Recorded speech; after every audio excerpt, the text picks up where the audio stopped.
malheureusement.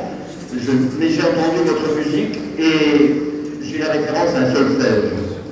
C'est le document de l'Observatoire européen marocain de la migration.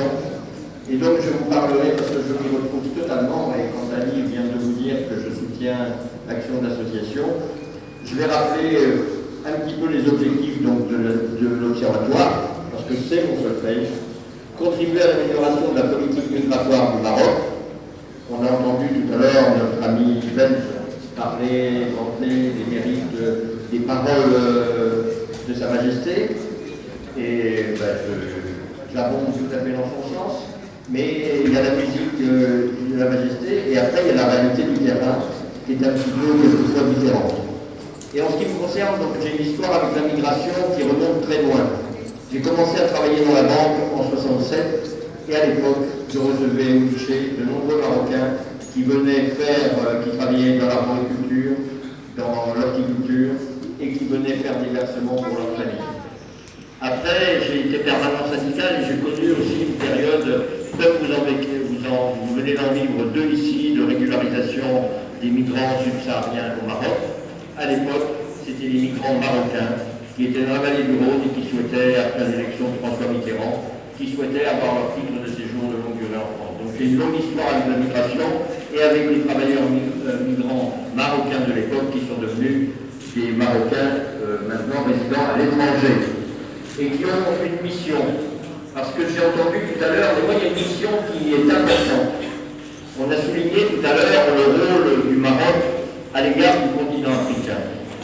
Aujourd'hui, au Maroc, il y a beaucoup d'accueil de travailleurs subsahariens, de personnes subsahariennes qui sont arrivées ici pour différentes raisons.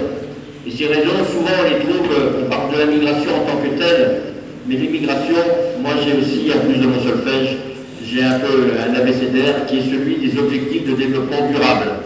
Il y a 17 objectifs de développement durable, et ce sont les questions de pauvreté, ce sont les questions de faim, c'est les questions de santé, les questions d'éducation, les questions de genre, les questions climatiques, les questions de violence, de guerre qui amènent les gens à migrer.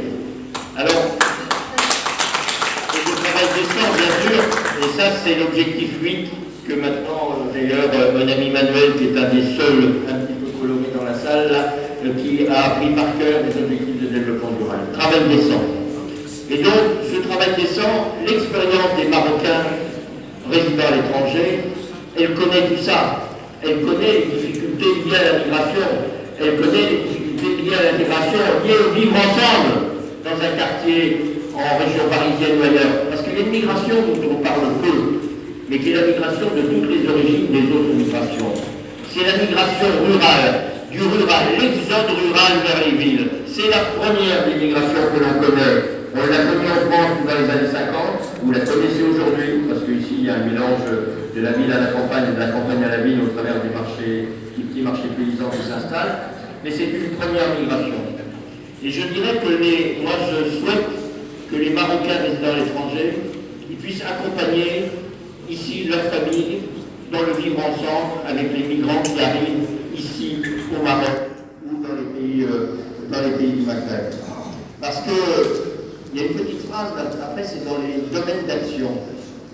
L'accompagnement, la politique migratoire marocaine est celle de l'Union européenne. Ben moi je vous dirais qu'en tant qu'Européen, je dis qu'il ne faut pas accompagner la politique, il faut demander à ce qu'elle se modifie la politique de l'Union européenne. Parce qu'aujourd'hui, qu'est-ce qu'on fait? On est en train de vous transférer les frontières de l'Europe, de la Mauritanie jusqu'au Niger. C'est ce qu'on est en train de faire avec des sommes colossales. Il y avait un appel à projet de 6 millions à 20 millions d'euros le 5 décembre dernier, en direction des plus vulnérables des personnes migrantes. Mais ça vient à quoi? Ça passe par où? Ça ne va pas là où ça éviterait aux gens de migrer, là où ça leur permettrait de creuser un forage pour avoir de l'eau et vivre à leur pays, rester avec les leurs.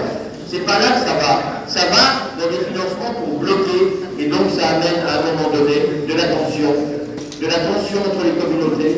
Et là, on voit, comme vous l'avez d'ailleurs en France, à l'époque des Marocains, je m'excuse de dialoguer là-dessus, mais à l'époque, début des années 80, quelle était la réaction des Français? C'est là qu'on a vu la montée des extrêmes, on a vu la montée du populisme viennent manger notre pain.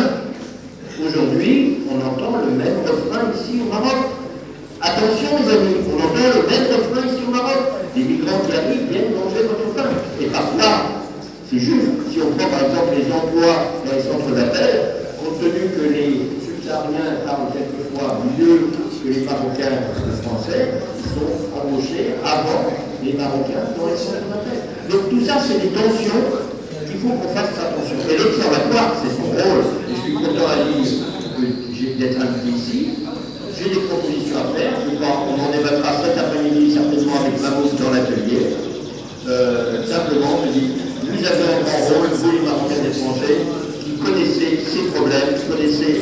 On est tous dans la libre circulation. Je souhaite pouvoir, moi je suis un migrant, je vais vous dire que ça peut être facile pour obtenir mon titre de séjour.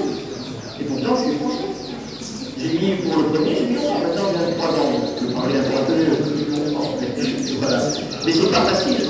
Donc, vous connaissez les problèmes liés au logement, liés à la nourriture, liés au travail, et liés à l'isolement, parce que vous êtes sur un terrain qui n'est pas le vôtre quand on est à l'étranger.